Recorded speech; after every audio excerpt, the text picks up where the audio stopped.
So you want to live forever. How vain of you. But wouldn't it be nice? And wouldn't it be nicer to do so without losing your mind and believing in things that patently are untrue and pretty damn preposterous? The ancient Greeks had an intellectual and cultural mechanism that allowed them to live forever rationally. They arrived at and achieved rational immortality. And to explain our very first ancient Audacity, we're going to explore the heroic worldview. For that heroic worldview, we return to the beginning of recorded time, to our original date, to the year that should be our calendar's year 0, 776 BC. We return to that date because with the beginning of European history also begins European literature. Alongside Greece's emergence from the Dark Ages comes the reappearance of writing, and the first evidence of the works of a poet whose name you might know, Homeros. Homer, a poet who gives us a clear and complex portrait of the values of our earliest recorded society. What I'm about to explain is what we Westerners believed before the internet, before consumerism, and even before Beyoncé. The heroic worldview is a portrait of what you and I were like before the long pause of Christianity, before the conquest of Rome, even before the interlude of philosophy, of overthinking absolutely everything. If you want to return to your cultural roots, apart from worshipping the moon, these are the deepest and oldest roots we have. And before we begin, I do hate to be the one to tell you this, but Homer did not exist. He is the name of a tradition which over 300 years writes, refines, and adds to an original poem about the wrath of Achilles. How we know that Homer didn't exist can't really be explained here. No time! I go into it in much more detail in the New Cavalier Reading Society's Intro to Ancient Greece. But in the earlier of the two Homeric works that have survived, the Iliad, we have very clearly delineated for us what I call the heroic worldview.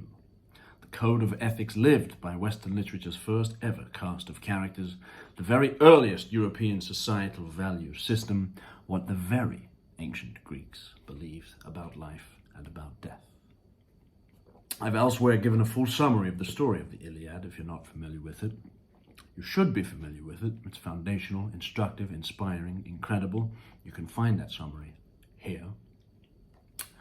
So, the heroic worldview, the aboriginal values of the West, consists of 3 elements: closeness to the gods, its view of death, accent, and kleos aphthiton, which I'll explain in a minute. Closeness to the gods, its view of death, kleos aphthiton. The first element, closeness to the gods, I also discuss in our semester. It has all sorts of implications for ambition, creativity, success, and for justice. But for our purpose here, it's actually distance from the gods that interests us, because the one thing that separates the Greek heroes from the gods is not the ability to throw lightning or burp earthquakes, it is death. Homer calls the gods athanatos, without death, deathless. They are immortal. And it's our mortality, the fact that we will die, that separates us from them the most. What kind of a death are we in for? In a word, a miserable one. Before passing into the underworld, we cross the stream of lethe, forgetfulness, oblivion. We don't get to remember our earthly lives once we're dead. We journey to Hades, the joyless kingdom, where we spend a very long time as senseless, burnt-out wraiths. So, we have an unconscious afterlife, which amounts to no afterlife. Logically, then, this life is the only one we've got. But the Greeks don't despair at this. They didn't fear death. They didn't invent superstitions to deal with that fear. They didn't codify and impose those superstitions onto millions of otherwise fearless people. Their fearless view of death leads us into the third aspect of the heroic worldview. This one. For instead of despairing, the Greeks try to cram in as much life as possible before the chance to live ends. For the Roman, the shortness of life is cause for abandon and license. Let us eat and drink, let us eat and drink, for tomorrow we die, runs the centurion sin. For the Christian, there is no shortness of life, because they invent a blissful eternity to compensate for undesirable brevity. But to the Greek, the shortness of existence is cause for rejoicing. Why? Because the shortness of our life is the thing that is most likely to lead to our immortality. Whoa, whoa, whoa, whoa, whoa, whoa, whoa, whoa, whoa. I can hear you say that only the gods were deathless, right? The Greeks didn't believe in mortal immortality, and you are right, if it's immortality of the body you're talking about. No afterlife, and yet immortality. How? The brilliance of the Greeks, that's how. Let me twice quote Hector, the Iliad's main Trojan protagonist. "Let me die, but not without struggle, not without kleos, no, but in some great clash of arms that men to come will hear of down the years." Before fighting Ajax, Hector says, "Someone shall someday say, 'This is a man that died in olden days killed by Hector, and my kleos will never die.'" Kleos is the Greek word for glory.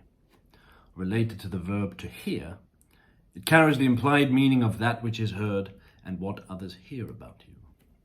Hector says that he would like to die in such a way that people, like you and I, will hear of his deeds in the future.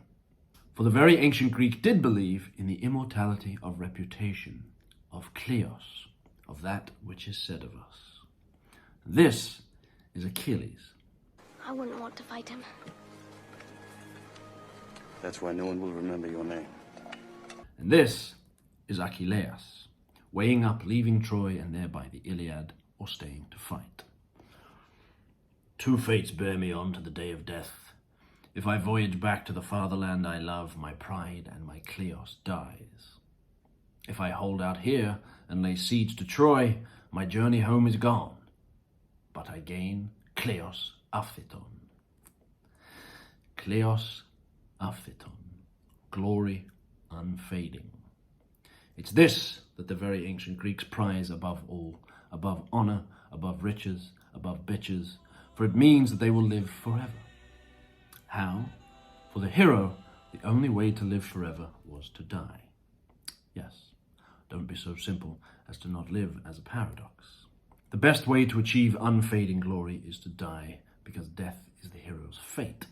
Fate and death are paired together often in the Iliad 10 times, and they imply one another. Dark death is what makes humans humans, and it is our one and only mighty fate. So in the aboriginal value system of Europe, in the heroic worldview, everyone ought to strive with all their powers to fulfill their fate. To the successors of the heroes, the run-of-the-mill Greeks who didn't have an army of Trojans to fight, their fate, instead of death, is their arete. Arete is a complex ancient Greek concept, and if you say it fast enough, it sounds Japanese. It's usually translated as virtue or function. Fully what it means is that we each have an innate excellence, the full use of which is our fate. The ancient Greeks took their most common definition of it from Homer: to be a speaker of words and a doer of deeds, to be clever and consequential, to be as effective as possible according to your nature, your intelligence, your talent.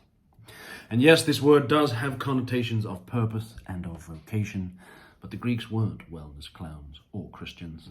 Theirs was a communal excellence. The ancient Greek was inseparable from his polis, his city-state, and the most important thing to the Greek was not a life free from fun so that you can get into heaven. The most important thing was a life that impressed your peers, especially the poets among them, who, by singing songs about your deeds and passing those songs down, will ensure that you live, or at least what part of you can live, forever.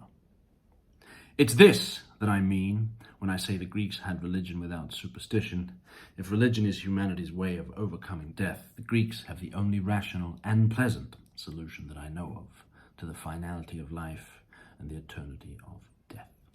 One modern objection to this idea of kleos aphthiton conquering death is cancel culture. The fact that now what good we achieve in life might come to be seen as bad a decade later, and it's questions like this that we discuss in tutorials in A Cavalier Intro to Ancient Greece. But I'll tell you that that very complaint was made by the Greeks too. After his death, no one is honored or famous among the citizens, said Archilochos, a very early poet. The dead are always very badly off. But cancel culture concerns your reputation among millions of imbeciles on Twitter or among hundreds of vicious journalists. Kleos is your reputation among your peers and among your poets. So, to recap, all that can survive of you is your reputation. What others say of you, your kleos. You achieve kleos by fulfilling your fate, and your fate is determined by your innate nature, your arete. Your kleos will rest on how perfectly you use that arete, and if you use it in order to be supremely effective in life, you might gain kleos aphthiton, unfading glory, and thereby live forever. Taken from Homer's Iliad, the very earliest work in Western literature, it is this rational immortality that constitutes our first ancient Audacity. How, if we learned from the Greeks, remembered that our deepest and purest roots lie in Greece, we would live happier, braver, freer, richer lives. Far from any superstitions about the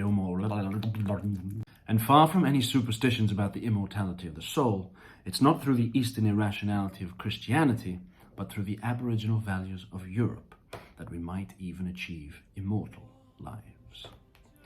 If you too want to live forever, like this video. And if you want to live forever rationally, subscribe to this channel.